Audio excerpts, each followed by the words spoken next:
मचिया ही बाई ठाली सासो तबाहू वरया रजकार बाहू वरया रजकार हो।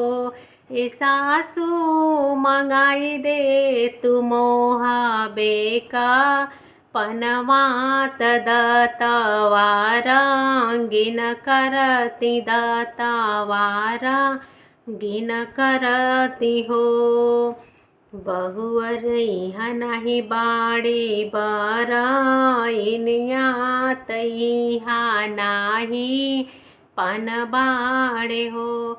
ए बहुआ नैहरे से पनावा मांगावा तदतवारा गिन कर दतवारा गिन करहो।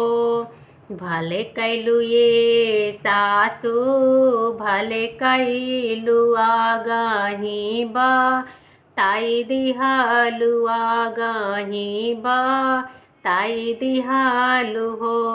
ए सासू जब राजाई हैं जेवा नरिया तबे हो पनवा मांगब तबे हो पनवा मांगब हो।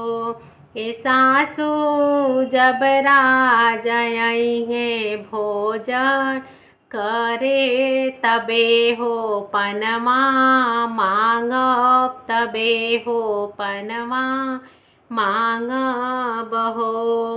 बेटी मोरे जेवना बनई है त बेटा हमरे जई है त बेटा हमरे जई है न हो।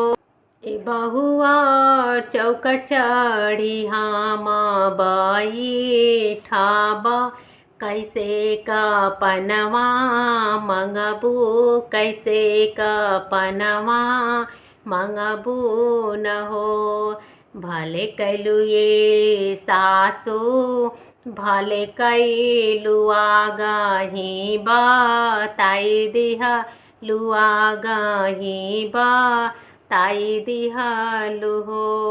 ए सासू जब राजाई है से जरिया तबे हो पनवा मांगब तबे हो पनवा मांगब हो।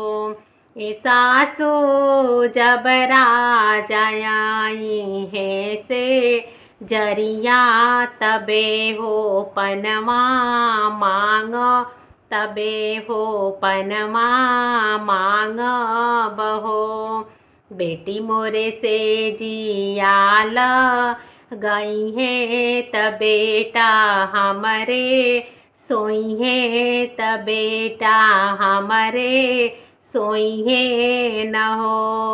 ए बहुआर हम बैठे बेनिया डो लाइबो कैसे का पनवा मंगबू कैसे का पनवा मंगबू न हो। भले कैलू ये सासू भले कैलू आगही बा ताई दिहालू हो। भले कैलू ये सासू भले कैलू बेटा के माँ नाई लिहालू हो। ए सासू जब राजा जई है कचहरिया तबे हो पनवा मांगब तबे हो पनवा मांगब हो। एतनी बचन बहुआर कहली कहाई नाही पावे कहाई नाही पावेली हो। बहुआर लपकी के चढ़लिया टरिया झरोखवा से चिता में झरोखवा से चितवेली हो। बहुआ झपकी के चढ़लिया टरिया झरोखावा से झाँके झरोखावा से झाँके लिहो।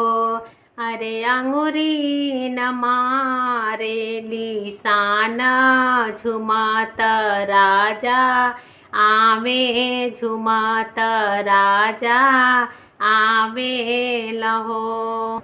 राजा मंगाई दे तमोहा बेका पनवात दतवारा गिन करती दतवारा गिन करती हो। कई डोली चाही खैरात कई डोली सो पड़ियात कई डोली सो पड़िया न हो। ए धनिया कई डोली चाही मोहा बेका पनवात दतवारा गिन करबु हो। एक डोली चाही खैरात दुई डोली सो पड़ियात दुई डोली सो पड़िया न हो। ए राजा दुई डोली मोहा बेका पनवात दतवारा गिन करबु दतवारा गिन करबु हो।